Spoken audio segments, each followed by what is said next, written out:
জাবের যখন দাওয়াতটা দিলেন, দাওয়াতটা দিতে দেরি রে, হযরতে জাবের রাদিয়াল্লাহু তাআলা নহর দাওয়াত পাইতে দেরি।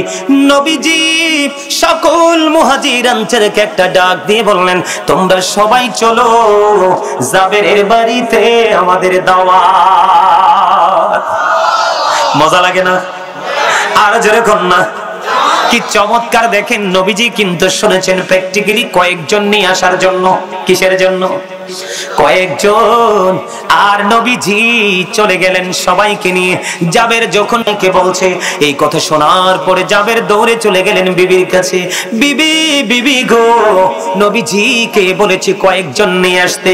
বিবি, আমি নিজের কানে শুনেছি নবীজি ওই খন্দকের ময়দানে, ওই যুদ্ধের ময়দানে সবাইকে বলছে সঙ্গে চলে আসার জন্য।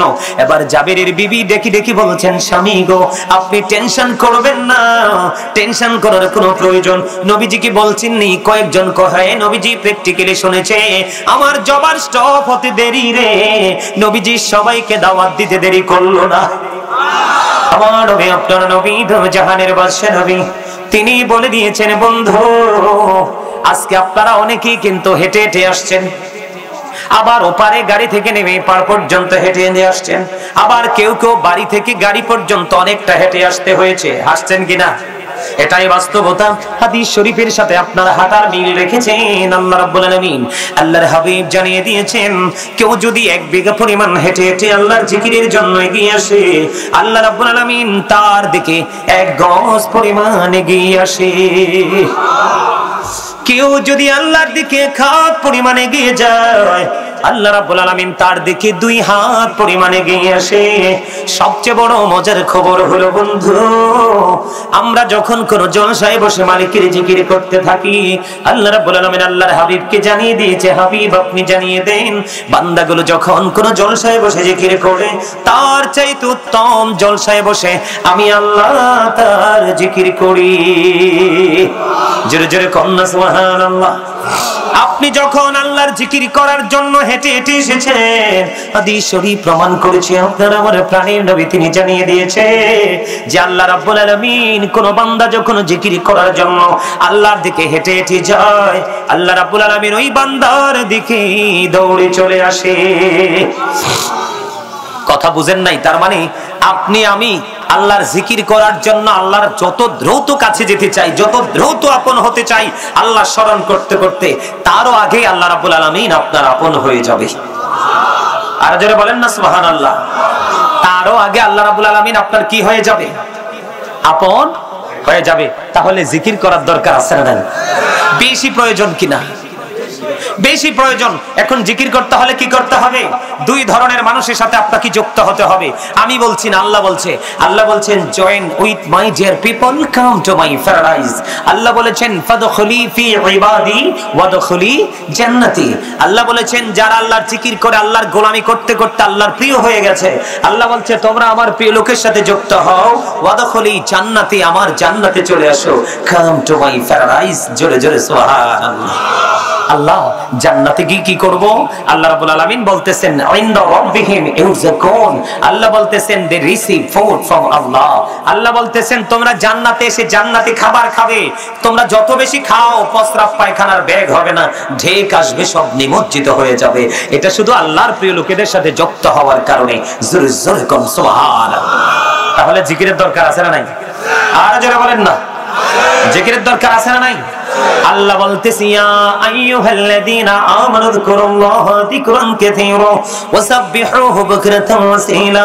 আল্লাহ রাব্বুল আলামিন ডেকে ডেকে বলছে, ঈমানদারেরা তোমরা বেশি বেশি করে জিকির করো, সকাল থেকে সন্ধ্যা আল্লাহর পবিত্রতা ঘোষণা করো। আর জোরে কন্যা সুবহানাল্লাহ। বেশি বেশি জিকির করতে কইছে না, আল্লাহই তো কইছে, আমি নি কইছি তো। এই যে সুবহানাল্লাহ বলা তো আল্লাহর জিকির, আলহামদুলিল্লাহ বলা আল্লাহর জিকির, লা ইলাহা ইল্লাল্লাহ বলা আল্লাহর জিকির, কাউকে সৎ কাজের জন্য ডাকা এটাও জিকির, কাউকে অসৎ কাজ থেকে বারণ করার জন্য তাকে আহ্বান জানানো এটাও জিকির।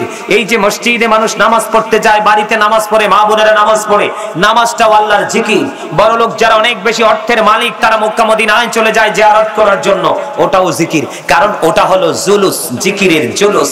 কারণ বিভিন্ন জায়গা পরিদর্শন করে যে জিকির করা হয় ওটাকে বলা হয় জিকিরের জুলুস। আর যেটা একই জায়গায় দাঁড়িয়ে এবং বসে সম্পন্ন করা হয় এটাকে বলা হয় জিকিরের জলসা। ওমা সুবহানাল্লাহ কন্যা কিল্লাই আরে দুর্বল হয়ে গেছে, খানা রেডি করতে আছে গরুর গোশত দি, এত টেনশন করেন কিল্লাই? ইয়ান্নে গল্লাই খানা তৈরি হইতে আছে গরুর গোশত। আলহামদুলিল্লাহ কও আরো জোরে। দেখছেনি গরুর গোশতের কথা কনে জোরে কইছে আলহামদুলিল্লাহ। আরে খোদারে আলহামদুলিল্লাহ এমনিও কইতে হইব, কারণ আল্লাহ আমাদেরকে বেশি সুন্দর করে বানাইছে। ও মা মা মা দুর্বল হয়ে গেছে, এত সন্ধ্যার সময় দুর্বল হলে হইব? আল্লাহ রাসূল কি কইছে জানেন? কই তোমরা যখন জান্নাতের বাগানে যাও তখন তো তোমরা জান্নাতের বাগানের মেহমান হয়ে যাও। তো যখন তোমরা জান্নাতের বাগানের মেহমান হও তখন তোমরা জান্নাতের বাগান থেকে ফল খেয়ে নিও। ওমা এখন প্রশ্ন করতে পারেন যে হুজুর জান্নাতের বাগানের ফল কই? আমার নবী আপনার নবী দু জাহানের বাদশা নবী তিনি জানিয়ে দিলেন, হুজুর জান্নাতের বাগানের ফল কোথায় গো? আপনার আমার প্রাণের নবী বলে দিয়েছেন ফল কি? জান্নাতের বাগান জেনে নিতে চাও ইয়া রাসূলুল্লাহ? জেনে নিতে চাই।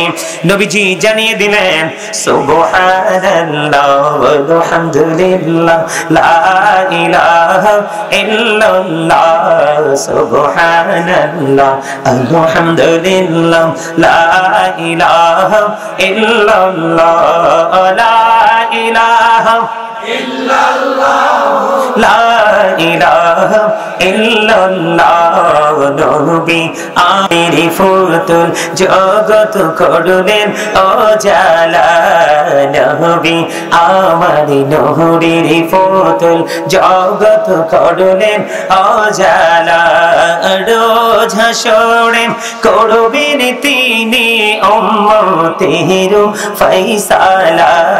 সুবহানাল্লাহ মুহাম্মাদুর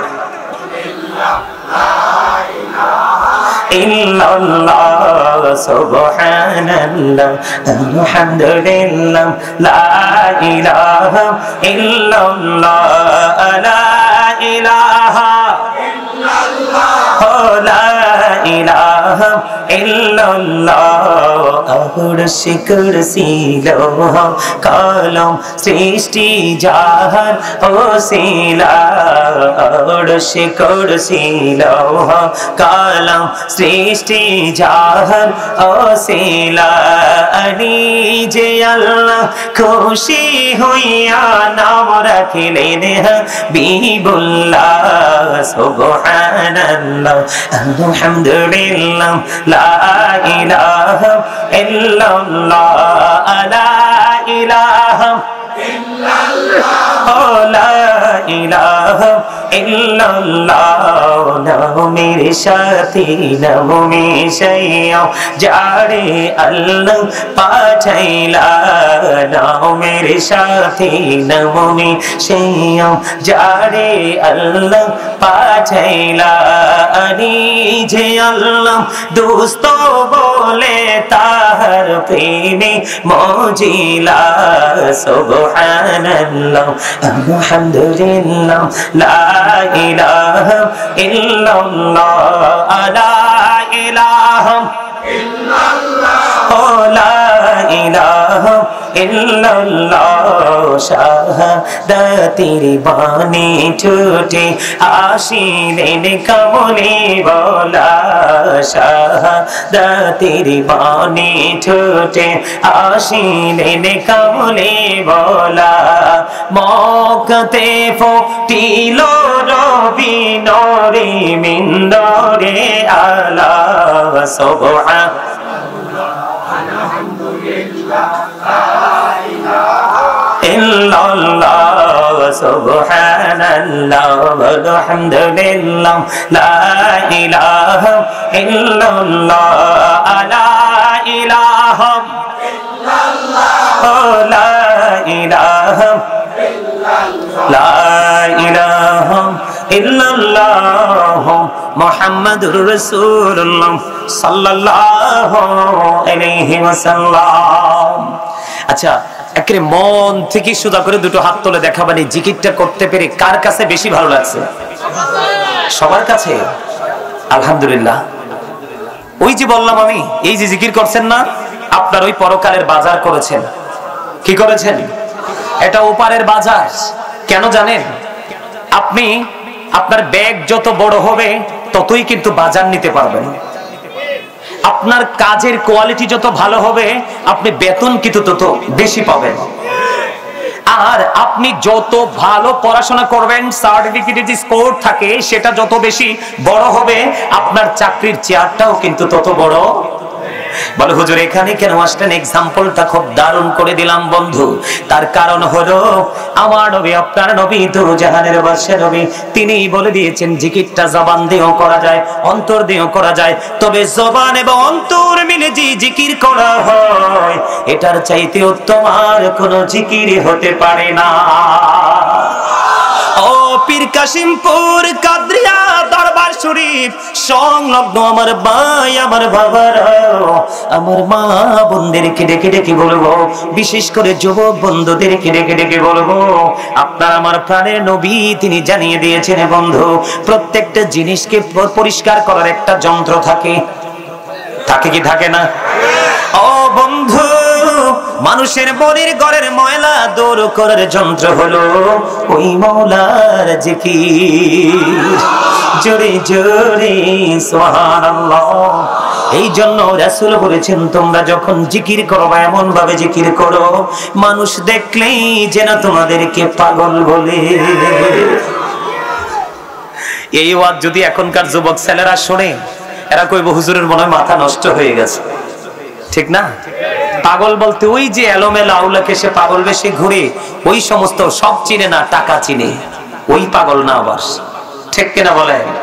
ওইটা শুধু জিকির কিনবে, জিকির চিনবে, টাকা দিলে টাকা নেবে না, ঠিক না বেঠিক? কেমন পাগল, সব দিকে সব ধরনের জলসা আছে আর একদিকে চলছে জিকিরের বাজার, ওই পাগল কিন্তু সেই বাজার বাছাই করে নেবে। কথা বল না কেন? আল্লাহ রাসূল বন্ধু অত্যন্ত চমৎকার ভাবে আমাদেরকে ট্রেনিংটা দিয়ে দিলেন। জিকির করার কোনো কন্ডিশন নাই। ফাযকুরুল্লাহ কিয়ামান, দাঁড়িয়ে দাঁড়িয়ে জিকির করো, ও কুউদান বসে বসে জিকির করো, ওয়া আলা যুনুবিকুম শুয়ে শুয়ে জিকির করো। তারপরেও জিকির বন্ধ করা যাবে না বন্ধু। এই জিকির আপনার মনের ঘরের ময়লা দূর করে দেয়। নবীজি বলে দিয়েছেন বন্ধু নামাজ নামক জিকির, আল্লাহ রাব্বুল আলামিন আল্লাহ রাসূল বলেছেন ছোট্ট একটা হাদিস শরীফ, হাদিসের রাবী হলেন হযরতে আবু যর রাদিয়াল্লাহু তাআলা আনহু। আপনার আমার প্রাণের নবী দুজাহানের বাদশা নবী তিনি জানিয়ে দিলেন বন্ধু, তিনি শীতের দিনে বের হলো, বের হয়ে দেখলেন শুষ্ক হয়ে গাছের পাতাগুলো বিরামহীন ভাবে জড়ে জড়ে পড়ছে। বৃষ্টি যখন দেখলেন বিরামহীন ভাবে পাতাগুলো ঝরছে, এই দৃশ্য দেখে নবীজি দুটো ডাল ধরলেন, ধরার পরে আবু যরকে ডাক দিলেন। আবু যর উত্তর দিলেন লাব্বাইকা ইয়া রাসূলুল্লাহ, আমি হাজির হয়ে গেলাম। নবীজি একটা ডাক দিয়ে বলে, রে আবু যর, তুমি চাইয়া দেখো শীতের কারণে গাছের পাতাগুলো শুষ্ক হয়ে জড়ে জড়ে পড়ছে। শীতের দিনে শীতের কারণে যেমনি করে গাছের পাতাগুলো জড়ে যায় রে, ঠিক তেমনি ভাবে আল্লাহ রাসূলের পাগল যখন নামাজ নামক জিকির, নামাজও কিন্তু জিকির। জিকির হলো আরবি শব্দ, বাংলাতে বলা হয় স্মরণ। নামাজের মাধ্যমে বান্দা আল্লাহর সাথে কথা বলে, এটা মুমিনের জন্য হয়ে যায় মেরাজ, ওপারে যাওয়ার পরে হয়ে যাবে জান্নাতের ছাবি। ও বন্ধু, নবীজি বলে দিলেন ওই শীতের কারণে গাছের পাতাগুলো যেমনি ঝরে যায়, আল্লাহর প্রিয় বান্দা যখন নামাজের মাধ্যমে আল্লাহর কুদরতি কদমে কপালটা লাগাইয়া দিবে রে, ওই শীতের দিনের গাছের পাতার মতো গুনাহগুলি ঝরে পড়ে যাবে। তাহলে আপনার আমার আর কোনো ভয় নেই বন্ধু। জিকিরে বন্ধু, জিকির করলে একটা জিকিরে ভিতরের ময়লা দূর করে দেয়, আরেকটা জিকির নামাজ নামক জিকির করলে বাহিরের ময়লা দূর করে দেয়। তাহলে ভিতর বাহির যদি পরিষ্কার হয়ে যায়, এর চেয়ে বড় প্রিয় আর কেউ হতে পারে না। তাহলে জিকিরের দরকার আছে না নাই? জিকিরে মজা আছে না নাই? আল্লাহ নিজে বলতেছে ফাযকুরুনি আযকুরুকুম, আল্লাহ নিজে বলতেছে remember me then I will remember you, তোমরা আমাকে স্মরণ করো আমি তোমাদেরকে স্মরণ। এর চেয়ে বড় আর কি কিছু হতে পারে? আমার কিন্তু এটা পুরোটাই কিন্তু আলোচনার, আজকের আলোচনার বাইরে। আপনাদেরকে দেখলাম যে ইউ আর ভেরি উইক, অত্যন্ত দুর্বল। তখন আমি বলছি যে না, একটু স্ট্রং করতে হলে চেষ্টা করে দেখি না। আপনারা দেখি যে ওয়াজ শেষ হওয়ার আগে শক্ত হয়ে গেছেন। আল্লাহ কবুল করুন, জোরে বলেন আমিন। আমাদেরকে সব সময় স্ট্রং থাকতে হবে, কারণ দুর্বল মানুষের জীবনে কোনো সফলতা আছে? কথা বলে না। যত সফলতা স্ট্রং পারসনদের জন্য, যার ব্রেইন স্ট্রং, হাতের বাহু স্ট্রং, শারীরিক গঠন প্রণালী স্ট্রং, চিন্তা চেতনা স্ট্রং, সে প্রত্যেকটা জায়গায় গেলে হয়ে যাবে সফল। আর দুর্বল বলবে আই এম ভেরি উইক, ঠিক কিনা বলেন? আমি অত্যন্ত দুর্বল, আমার পক্ষে কিছুই করা সম্ভব। কিন্তু সব দিকে দুর্বল হলেও চলবে, কিন্তু ইসলামের দৃষ্টিভঙ্গি থেকে যেই কাজগুলো মুমিন হিসাবে করা, এগুলো যদি করতে না পারি তাহলে কিন্তু সফলতা আসবে না। আপনি শুধু মুমিন হলে চলবে না, আপনার সিনায় কিন্তু ভয়ও থাকতে হবে। আল্লাহ বলেছেন, এদিকে দেখান, আল্লাহ বলেছেন আল্লাযীনা আমানু, যারা ঈমান এনেছে, ওয়া কানু ইয়াত্তাকুন, এবং তাকওয়া অবলম্বন করেছে, লাহুমুল বুশরা, তাদের জন্য সুসংবাদ, ফিল হায়াতিদ দুনিয়া, দুনিয়ার জীবনে, ওয়া ফিল আখিরা, এবং পরকালের জীবনে। দেখেন কি চমৎকার ভাবে আল্লাহ ওয়াজ করতেছেন। আল্লাহ প্রথমে বলেছেন তোমরা আগে কি হও? ঈমানদার হও। কি হও? ঈমানদার হও। এরপরে আল্লাহ বলেছেন ইত্তাকুল্লাহ, ইউ ফিয়ার মি, তোমরা আমাকে ভয় করো। কি করো? আল্লাহ ঈমানদার হইলাম, হওয়ার পরে যদি তোমাকে ভয় করি তাহলে কি লাভ হবে? আল্লাহ বলতেছে লাহুমুল বুশরা ফিল হায়াতিদ দুনিয়া ওয়া ফিল আখিরা। আল্লাহ বলছে যারা ঈমান আনবে এবং আল্লাহকে ভয় করবে তাদের জন্য আল্লাহ বলেছেন যে দুনিয়ার জীবনে এবং পরকালের জীবনে, উভয় জীবনের জন্য তোমার জন্য সুসংবাদ। তাদের জন্য কি উভয় জাহানেই সুসংবাদ। এখন সুসংবাদের আওতায় যদি আপনি আমি আসতে চাই, তাহলে আপনাকে আমাকে সর্বপ্রথম আসতে হবে রাসূলের কাছে। কার কাছে? এটা আমার কথা নয়, আল্লাহ বলেছেন মাইয়ুতির রাসূলা ফাকাদ আতাল্লাহ। আল্লাহ বলেছেন হি হো অবিস দা এক্সটেল অবিস আল্লাহ, যে ব্যক্তি রাসূলের নির্দেশ মানলো সে যেন আল্লাহর নির্দেশ মানলো। সম্মানিত উপস্থিতি, আরেকটা মজার একটা আয়াত আছে, অত্যন্ত মধুর, যেটা এটা মুমিনের জন্য অত্যন্ত প্রেমময়, মধুময়। আল্লাহ রাব্বুল আলামিন ইহুদি খ্রিস্টানের একটা ধর্মগ্রন্থ, যেটার নাম ইংলিশে বলা হয় দ্য ওল্ড ও নিউ টেস্টামেন্ট, এটা দ্বারা তারা প্রমাণ করতে চেয়েছে he that loveth not knoweth not God, for God is love। এরা বুঝাইতে চেয়েছে যেজন প্রেম করে না সেজন আল্লাহকে জানে না, for God is love, আল্লাহই প্রেম। কিন্তু আল্লাহ রাব্বুল আলামিন এটাকে গ্রহণ করেননি, তাদের বক্তব্যকে গ্রহণ করেননি, কারণ আল্লাহ তো বেঈমানদেরকে এমনিতেই দেখতে পারে না। কি করতে পারে না? জন্মগতভাবে সবাই কিন্তু আদম সন্তান। কথা বলে না। পৃথিবীতে যত মানুষ দেখেন তারা আসলে কিন্তু বংশীয়ভাবে আদম সন্তান। পৃথিবীতে এসে শয়তানের কুমন্ত্রণায় পড়ে কিন্তু তারা বিভিন্ন দলে দলভুক্ত হয়ে ডিভাইড হয়ে গেছে। কথা কি বুঝে আসছে? মা হাওয়া 20 বার সন্তান ধারণ করছে। কয়বার? 20 বার সন্তান ধারণ করেছে। প্রত্যেকবারই তিনি ডাবল সন্তান প্রসব করেছে, একটা ছেলে একটা মেয়ে। তাহলে 20 বারে 40টা সন্তান তিনি প্রসব করেছেন। কয়টা? আমরা যারা আছি অ্যালার্ট থাকতে হবে। আল্লাহ রাব্বুল আলামিন আমাদের কি বলে দিয়েছেন, ইন্নাল কাফিরিনা কানু লাকুম আদুওয়াম মুবিনা। আল্লাহ রাব্বুল আলামিন বলেছেন the heretics are the eternal enemy of the universe. ঈমানদারদের প্রকাশ্য শত্রু হলো বেঈমান কাফেরেরা। কারা? কথা কয় না। বেঈমান কাফেরেরা কার শত্রু? আমাদের শত্রু। আমাদের কে বলেছে? আর জোরে বলেন না, কে বলেছে? এই যে অনেক মানুষ দাঁড়ায় হয়েছে, আপনাদেরকে আগেই বলছিলাম, কিন্তু আপনারা সামনে আসেন। আপনারা কিন্তু আমার কথা শোনেননি। আপনাদেরকে বলছি আপনারা সবাই সামনের দিকে আসেন। সবাই আসেন না সামনের দিকে? আপনারা কথা বলার দরকার নেই, আমার দিকে তাকান। আমি বলছি আগেই, আমার সময় খুবই অল্প, কাজ আমার অনেক বেশি, এই জন্য আপনারা আমার দিকে তাকান। আমি কি বলি শোনেন। আল্লাহ বলছেন কি বেঈমানেরা ঈমানদারদের কি শত্রু। কেন শত্রু জানেন? আমাদের ধর্মটা যিনি সৃষ্টি করেছেন, আমাদের ধর্মের নির্মাতা কে? আল্লাহ। ইন্নাদ দীনা ইনদাল্লাহিল ইসলাম। আল্লাহর মনোনীত ধর্ম হলো ইসলাম ধর্ম। ঠিক কিনা বলেন? Islam is not only a religion but also complete code of life. পরিপূর্ণ এবং পূর্ণাঙ্গ জীবন ব্যবস্থাটা রয়েছে ইসলামের মধ্যে, কারণ এটা আল্লাহর মনোনীত ধর্ম। এবার আসেন, এই যে যারা বেঈমান, যারা আপনার পূজা করে, বিভিন্ন উপাসনালয়ে গিয়ে তারা উপাসনা করে, এদের সম্পর্কে আল্লাহ কোরআনে বলেছেন ইন্নামাল খামরু ওয়াল মাইসিরু ওয়াল আনসাবু ওয়াল আজলামু রিজসুম মিন আমালিশ শাইতান। আল্লাহ বলেছেন মদ, জুয়া, মূর্তি, ভাগ্য গণনা, এই যে মূর্তি বানায়, এটা কার কাজ? শয়তানের কাজ। কার কাজ? দেখেন আল্লাহ রাব্বুল আলামিন আমাদেরকে কিভাবে সচেতন করেছে আমরা মুক্ত হওয়ার জন্য, পরিপূর্ণ হওয়ার জন্য। এটা কার কাজ? শয়তানের কাজ। কার কাজ? এটা শয়তানের কাজ। বলছে কে? গাজী সুলাইমান না আল্লাহ? আরো জোরে বলেন না। আল্লাহ। এখন এটাকে, ধর্মটাকে সৃষ্টি করছে কে? শয়তান। কে? মানে এই শয়তান কি আমাদের বন্ধু না শত্রু? আরো জোরে। Satan is the eternal enemy of the believers. ইমানদারদের প্রকাশ্য শত্রু হলো কারা? বেঈমান এবং শয়তান। তার মানে শয়তানে মূর্তি বানাইয়া তাদেরকে মূর্তি পূজা করার ট্রেনিং দিছে। তাহলে এখান থেকে কি বোঝা যায়? ওরা আমাদের কখনোই, শয়তান এবং বেঈমানরা কখনোই আমাদের বন্ধু হতে পারে না। তো এই জন্য তারা এমনিতে আমাদের শত্রু। তো তারা যখন বক্তব্যটা দিলেন, আল্লাহ রাব্বুল আলামিন এই বক্তব্যকে কবুল করেননি। আল্লাহ রাব্বুল আলামিন বলতেছেন, সে বলুন, ইফ ইউ ডু লাভ আল্লাহ, যদি তোমরা আল্লাহকে ভালোবেসে থাকো, ফলো মি মুহাম্মদ সাল্লাল্লাহু আলাইহি ওয়াসাল্লাম, মুহাম্মদ সাল্লাল্লাহু আলাইহি সাল্লামের অনুগত হয়ে যাও। আল্লাহ উইল লাভ ইউ, আল্লাহ তোমাদেরকে ভালোবাসবে, এন্ড ফরগিভ ইউর সিনস, আল্লাহ ক্ষমা করে দিবে। বলে হুজুর, আল্লাহ ইংরেজিতে বলছে না, আল্লাহ বলছে কুল ইন কুনতুম তুহিব্বুনাল্লাহ ফাত্তাবিউনি ইউহিব্বুকুমুল্লাহু ওয়া ইয়াগফির লাকুম যুনুবাকুম, আল্লাহু গফুরুর রহিম। তার মানে আল্লাহ রাব্বুল আলামিন পর্যন্ত আমাদেরকে যেতে হলে কি করতে হবে? কথা কয় না, নবীজির কাছে যেতে হবে। কে দেখাই দিছে? আরো যারা বলেন না, কে দেখিয়ে দিয়েছেন? আল্লাহ রাব্বুল আলামিন। তাহলে আমাদেরকে রাসূলের কাছে যেতে হবেই হবে, এতে কোনো ধরনের কোনো সন্দেহ নেই। আরো যারা বলেন, আমাদের মেহমান, আমাদের চেয়ারম্যান, আসেন আসেন আসেন। আরে আজকে মেহমান হিসাবে আরেকটা চেয়ার দেন, চেয়ার দেন, আপনি বসেন। আলহামদুলিল্লাহ বলেন।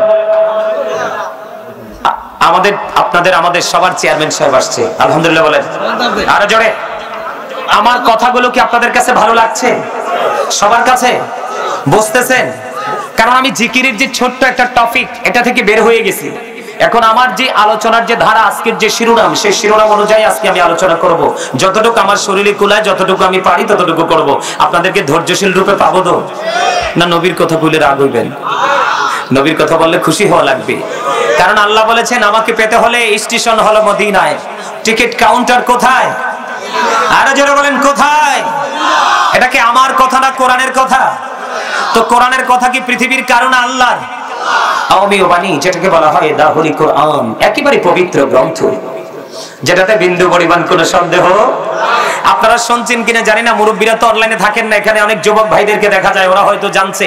কিছুদিন আগে ইন্টারন্যাশনাল প্ল্যাটফর্ম গুলোতে, মিডিয়া গুলোতে আসছে, আপনার একজন বৈজ্ঞানিক, খ্রিস্টানদের একজন বড় ধর্মযাজক, তিনি আমাদের কোরআনকে ১৫০০ বছর আগে পরে ভুল ধরতে আসছে। কি করতে আসছে? ভুল ধরতে এসে দেখে কেউ চ্যালেঞ্জ করতে হয় না, কোরআনের এক একটা আয়াত তাকে চ্যালেঞ্জ ছুড়ে দিচ্ছে। তার নাম হলো ডক্টর গ্যারি মিলার। কি সেই এই কোরআনের চ্যালেঞ্জ দেখে সে ইসলাম গ্রহণ করে ফেলেছে। জোরে জোরে বলেন সুবহানাল্লাহ। আর জোরে। গ্যারি মিলার বলেছে, নবী মুহাম্মদের কাছে কোরআন এসেছে, কিন্তু এখানে নবী মুহাম্মদের ব্যক্তিগত কোনো কথা নেই। এটাই হলো সবচেয়ে বড় সফলতা। জোরে জোরে কন্যা সুবহানাল্লাহ। আর জোরে কন্যা সুবহানাল্লাহ। বন্ধুরা, আমার নবী কি বিশ্বাস করেন কি করেন না? আর জোরে বলেন। বন্ধু, আব্দুল্লাহ ইবনে আমর রাদিয়াল্লাহু তাআলা আনহু থেকে হাদিস খানা বর্ণিত, আমার নবীজি যখন যা বলতেন, আব্দুল্লাহ ইবনে আমর সঙ্গে সঙ্গে তিনি নোট করে করে রাখতেন। একদিন হঠাৎ করে কুরাইশরা বলতেছে, তুমি নোট করো কেন গো? নবী মুহাম্মদ সে তো উত্তেজিত হয়ে যখন কথাটা বলবে, এই কথাটা ভুল তো হতে পারে। জোরে জোরে কন্যা নাউজুবিল্লাহ। হাদিসের রাবি হলেন আব্দুল্লাহ ইবনে আমর রাদিয়াল্লাহু তাআলা আনহু। তিনি বললেন, আমাকে যখন বলল নবী মুহাম্মদ উত্তেজিত হয়ে যাবে, উত্তেজিত হয়ে যখন এই কথাটা বলবে, এটা নেগেটিভ হতে পারে, ভুল হতে পারে, কেন তুমি এটা নোট করো। এই কথা বলার পরে আব্দুল্লাহ ইবনে আমর তিনি বললেন, আমি নোট করা বন্ধ করে দিলাম। বন্ধ করে দিয়ে নবীজির কাছে দরখাস্তটা করে দিলাম।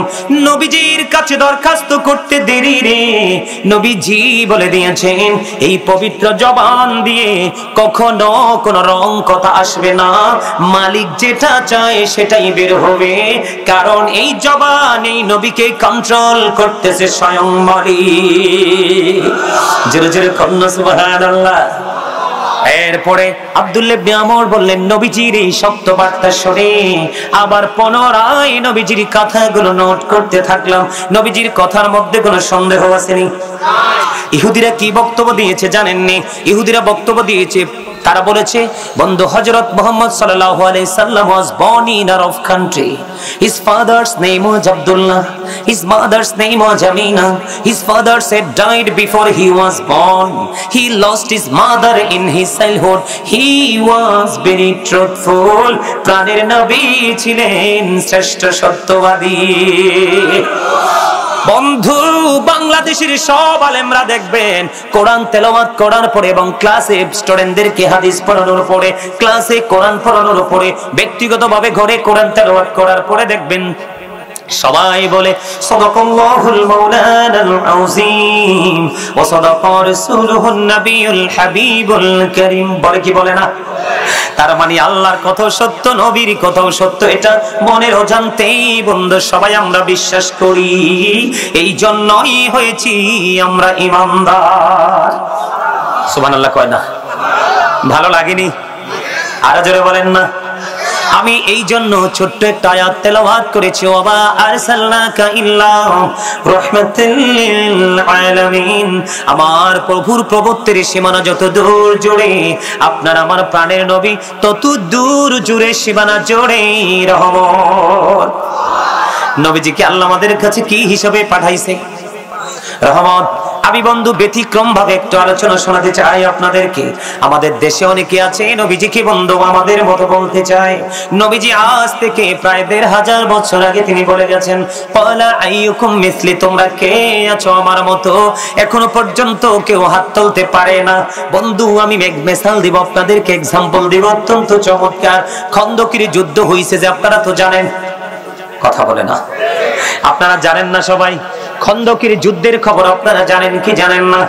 বন্ধু খন্দকের যুদ্ধ যখন হয় রে, তখন বন্ধু হযরত জাবের রাদিয়াল্লাহু তাআলা নবীজিকে দাওয়াত দিলেন।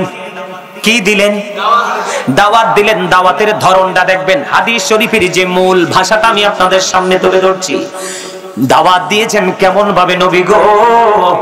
আমার বাড়িতে খাবারের একটু আয়োজন হয়েছে, আপনি অল্প কিছু মুহাজির আনসার নিয়ে আমার বাড়ি আসুন। কি বলেছে? অল্প কিছু বুঝে নিবেন। নবীজি রহমত আমি বোঝানোর জন্য বন্ধু বলতেছি, অল্প কিছু মুহাজির আনসার নিয়ে আসুন, আমার বাড়িতে একটু খাবারের আয়োজন করা হয়েছে। জাবের যখন দাওয়াতটা দিলেন, দাওয়াতটা দিতে দেরি রে, হযরত জাবের রাদিয়াল্লাহু তাআলা নহর দাওয়াত পাইতে দেরি। নবীজি সকল মুহাজির আনসারকে একটা ডাক দিয়ে বললেন, তোমরা সবাই চলো জাবেরের বাড়িতে, আমাদের দাওয়াত। মজা লাগে না?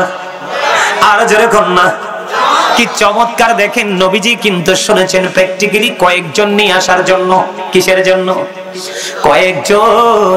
আর নবীজি চলে গেলেন সবাইকে নিয়ে। জাবের যখন কে বলছে এই কথা শোনার পরে জাবের দৌড়ে চলে গেলেন বিবির কাছে। বিবি, বিবি গো, নবীজিকে বলেছি কয়েকজন নিয়ে আসতে। বিবি আমি নিজের কানে শুনেছি নবীজি ওই খন্দকের ময়দানে, ওই যুদ্ধের ময়দানে সবাইকে বলছে সঙ্গে চলে আসার জন্য। এবার জাবেরের বিবি ডেকে ডেকে বলছেন, স্বামী গো আপনি টেনশন করবেন না, টেনশন করার কোনো প্রয়োজন।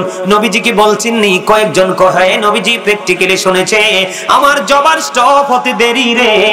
নবীজি সবাইকে দাওয়াত দিতে দেরি করলো না। বন্ধু জাবেরের বাড়িতে আয়োজনটা কেমন ছিল? হাদিস শরীফের মধ্যে এসেছে রুটি মাত্র 350 রুটির খামির। কয় সের? মাত্র 350। আর ছোট্ট একটা ছাগলের বাচ্চা জবাই করে আপনার হাড়ির মধ্যে রান্না বসাইছে। নবীজি বন্ধু সব মুহাজির আনসার নিয়ে চলে গেল রে। যাওয়ার পরে নবীজি বললেন রুটির খামিরটা আমার কাছে নিয়ে আসো। রুটির খামির যখন নবীজির কাছে নিয়ে আসা হলো, নবীজি সঙ্গে সঙ্গে রুটির খামিরটার মধ্যে একটু থুতু মোবারক নিক্ষেপ করে দিলেন। কয় এবার যাও যাও রুটি বানাতে থাকো। এবার বন্ধু রুটির খামির নিয়ে গেল। এবার বলছে যে এই চুলার মধ্যে যে হাড়ির মধ্যে গোস্তটুকু দিয়েছো ঢাকনাটা সরানো যাবে না, আমার কাছে নিয়ে এসো বন্ধু। ওই রুটির গোস্তের হাড়ির মধ্যে নবীজির পবিত্র থুতু মোবারক দিয়ে দিলেন। বন্ধু বন্ধু এবার একদিকে রুটি বানাইতেছে, আর একদিকে বন্ধু গোস্ত রান্না করতেছে। একদিকে রুটি হচ্ছে, আর একদিকে বন্ধু গোস্ত দিচ্ছে। দিতে দিতে দিতে দিতে দিতে দিতে বন্ধু 100 200 নয় রে, 500 600 নয়, নবীজি এক বৈঠকে 1000 মুহাজির আনসারকে খাওয়াইছে। জোরে জোরে বলুন না সুবহানাল্লাহ। কতজন? 1000। সবাই পরিতৃপ্ত হয়ে খাওয়া শেষ করলো। পরে গোস্তের পাতিলের দিকে তাকায়া দেখি যেমন গোস্ত তেমনই রয়ে গেছে, মাত্র 3.5 হাত আটার রুটির খামির রে। এবার খামিরের দিকে চাইয়া দেখি যেমন খামির তেমনই রয়ে গেছে, মনে হয় যেন কেউ খায়নি। আমরা সেই নবীর উম্মত। আপনার আমার থুতু থাক দূরের কথা, যদি হাতের যদি খাওয়ার পরে প্লেট দেওয়া যদি একটু কি করি, পানিও যদি ঝাড়া দেই, এই পানি যদি কারো গায়ে পড়ে, আপনি দেখবেন এই খাবার বা বাটিতে পড়লে এই খাবার চোখে দেখে কেউ খাবে না। থুতু তো থাক দূরের কথা, আপনার আমার প্রাণের নবীর থুতু মুবারকের কারণে এই কি বরকত হয়ে গেল। এটা কি রহমত না আমাদের জন্য? কথা বলেন না কেন? আরো জোরে জোরে জোরে কন্যা সুবহানাল্লাহ, আরো জোরে বলেন না সুবহানাল্লাহ। খবরটা মজার কিনা? ও বন্ধু, হুদায়বিয়ার যুদ্ধের খবর শুনছেন নি? কথা কয় না, জীবনে ওয়াজ করছে না। আমাদের আগে যারা, আমাদের উস্তাদরা এখনো যারা আছে, যারা করে গেছেন, তারা তো এই ওয়াজগুলো আগে করেছেন বেশি বেশি। হুদায়বিয়ার কুফে কিনারায় বন্ধু, হুদায়বিয়ার কুফে বন্ধু পানি ছিল। রাসূলের সফর সঙ্গী ছিল প্রায় 1400। কতশো? কূপের মধ্যে রাসূলের সঙ্গী সবাই মিলে বন্ধু কূপের পানি ব্যবহার করে শুকাইয়ে ফেলাইছে। আমার দিকে তাকান, কি করে ফেলেছে? শুকায় ফেলাইছে। নবীজি যখন খবর পেলেন হুদায়বিয়ার কূপের পানি শুকিয়ে গেছে, আমি মূল মগজগুলো আপনাদের সামনে শুধু তুলে ধরছি, শুধু মূল মগজগুলো।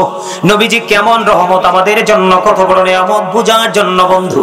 কূপের পানি যখন শুকিয়ে গেল, নবীজির কাছে খবর গেল। নবীজি জলদি চলে আসলেন।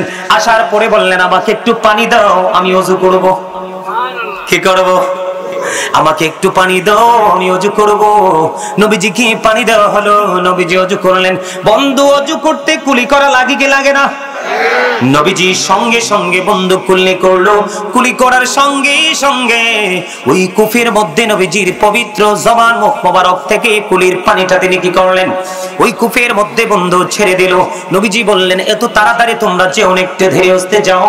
এবার একটু ধীরে আস্তে গেল বন্ধু।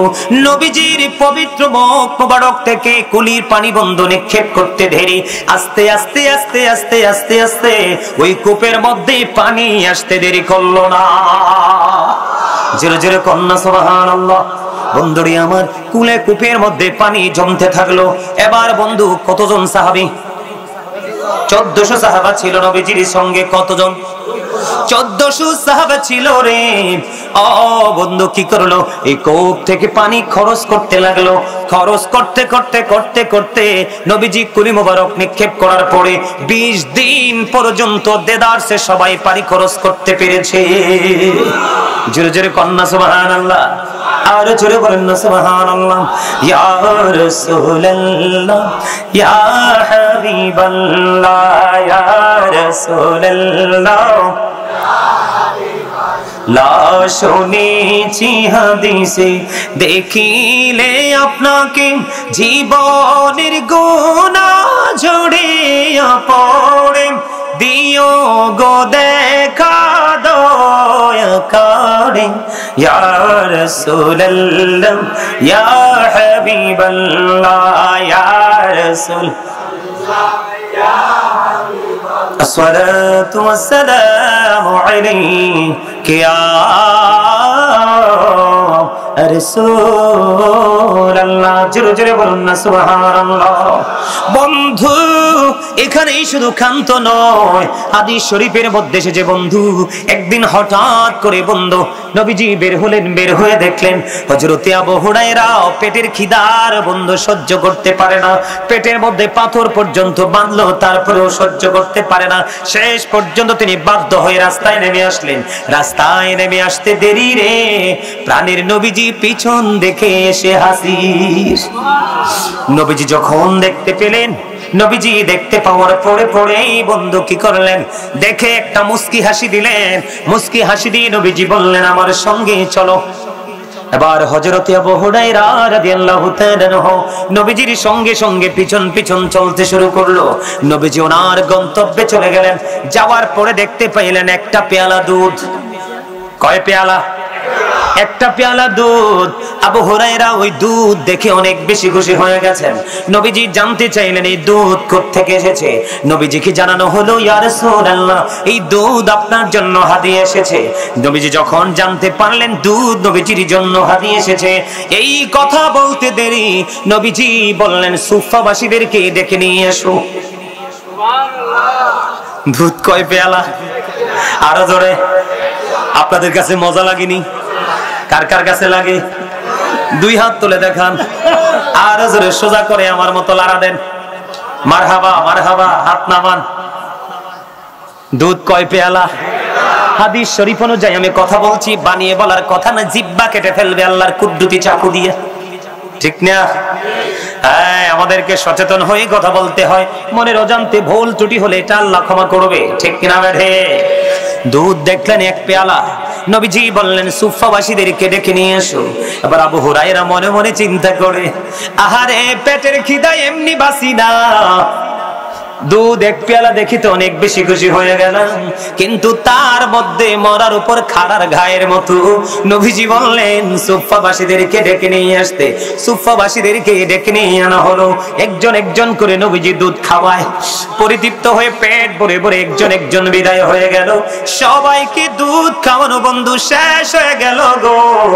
দুধ খাওয়ানো যখন বন্ধু শেষ হয়ে গেল, এবার নবীজি আবু হুরায়রাকে ডাক দিলেন, কাছে এসো। গেলেন, যাওয়ার পরে নবীজি দুধ দিলেন, খাও। খাইছে। নবীজি বললেন, আরো খাও। খাইছে। নবীজি বললেন, আরো বেশি খাও গো। আরো খাইলেন। সর্বশেষ হযরত আবু হুরায়রা রাদিয়াল্লাহু তাআলা আনহু ডাক দিয়ে বলে, নবী নবী গো, ইচ্ছে মতো খাইছি গো, আর খাইতে পারবো না। জোরে জোরে বলেন সুবহানাল্লাহ। আমরা সেই নবীর উম্মত। আবু হুরায়রা ইচ্ছা মতো খাওয়ার পরেও চাইয়া দেখে পেয়ালাতে এখনো দুধ। সবার পরে ভক্ষণ করেছে প্রাণের নবী।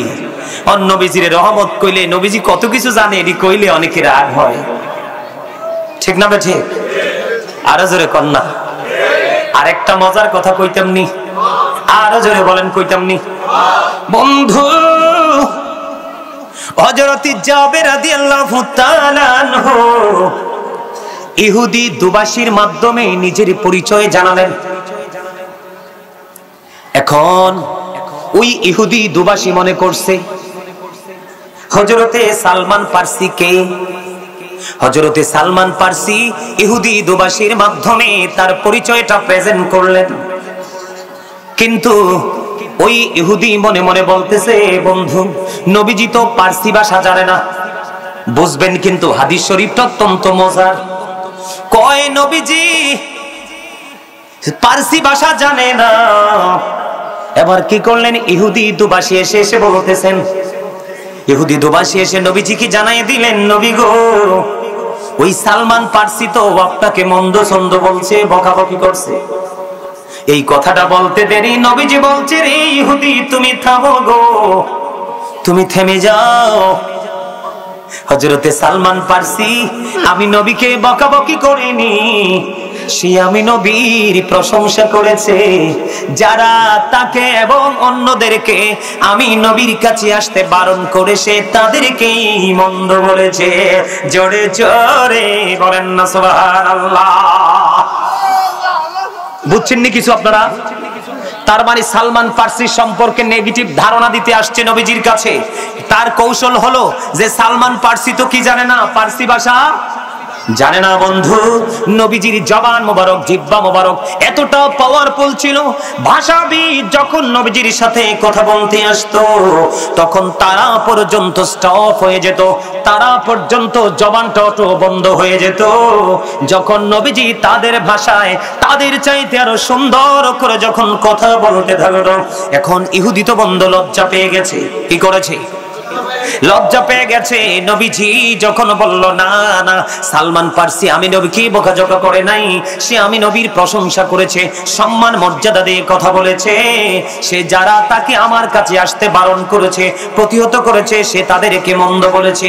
ইহুদি দুবাসী একটা ডাক দিয়ে বলে, নবী গো, আমি একটু আগে আপনাকে নিয়ে নেগেটিভ ধারণা করতাম, এখন আমার পুরো ধারণা পাল্টে গেছে।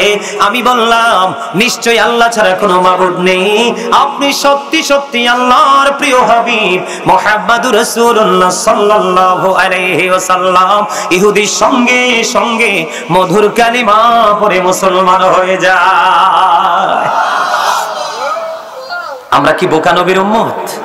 আর জোরে কর সাবধান, যারা নবী সম্পর্কে নিচু মন্তব্য করবে, নবী সম্পর্কে নিচু ধারণা করবে, আপনারা কেউ কিন্তু ওদের সাথে ওঠা বসা চলাফেরা করবেন না। তার কারণ হলো নবীকে ভালোবাসা ফরজ। নবীকে ভালোবাসা কি? নবীর আহলে বাইতকে ভালোবাসা কি? ফরজ, এবং এটা আমাদের ঈমান। আরো জোরে কর না, এটা কি আমাদের ঈমান? এটা আমাদেরকে বুঝে নিতে হবে। নবীজির থুতু মোবারকের দাম আসেনি, পাওয়ার আসেনি। আপনি আমি সারা জীবন চেষ্টা করলে পারবো নি 3.5 কেজি আটা দিয়ে রুটি বানাই 1000 মানুষ খাওয়াইতাম, আর ছোট্ট ছাগলের বাচ্চা তুমি এটা হুয়ের লোকে খাইয়ে ফেলাইবো কয়েকজনে মিলে। কথা কন না কেন? আজকে নবীজি আপনার আমার মতো না বিধায়, তিনি রহমত বরকত বিধায় আজকে এটা করতে পেরেছেন। ঠিক কিনা বলায়? আর জড়ি ওমা সুবহানাল্লাহ কন না কেন? এখন যদি আপনার বন্ধু পৃথিবীতে কয়দিন আগে বন্ধু আমাদের আর কয়েক মাস আগে বাংলাদেশে বৃষ্টি হয়নি, পুরো বাংলাদেশ ইউরোপের মতো মরুভূমির রূপে রূপান্তরিত হয়েছে। ঠিক কিনা বলেন? খোলা আকাশের নিচে হাত উল্টো করে বাংলাদেশে অসংখ্য ওলামায়ে কেরাম নামাজ পড়ছে। ডাকতে ডাকতে ডাকতে ডাকতে আল্লাহ রহমত হয়েছে, আল্লাহ বৃষ্টি নিয়েছে। কিন্তু বন্ধু, হযরতে সামর ইবনে জুনদুব রাদিয়াল্লাহু তাআলা আনহু থেকে হাদিস বর্ণিত। আমার দিকে তাকান, মক্কার মধ্যে বন্ধু দুর্ভিক্ষ শুরু হয়ে গেল। কি হয়ে গেল বন্ধুরে আমার? মক্কার মধ্যে দুর্ভিক্ষ হয়ে গেল। আল্লাহ রাব্বুল আলামিনের পাগল চলে গেলেন মক্কায়, যাইয়া দেখলেন মক্কার অবস্থা ভালো না। এবার নবীজির চাচা আবু তালেবকে ডাকলেন, আবু তালেব আপনি কোথায় গো, বের হয়ে আসেন। আবু তালেব বের হয়ে আসলেন। তিনি বললেন, আমি নজর দিয়ে চাইয়া দেখলাম, আপনি এদিকে আসেন। মা কি মুরব্বী মানুষ, কি করবো কোন বক্তা হিসাবে আইসি অন্তেনে বই ওয়াজ করা লাগবে, নিচে কত মুরব্বী উপরে কত মুরব্বী, এগুলো আমার কাছে কিন্তু ভালো লাগে না। কি করবো কোন বন্ধুরে আমার? এবার আবু তালেব কি করতেছেন, শিশুর মধ্য থেকে একটা শিশুকে নিয়ে আসতেছেন।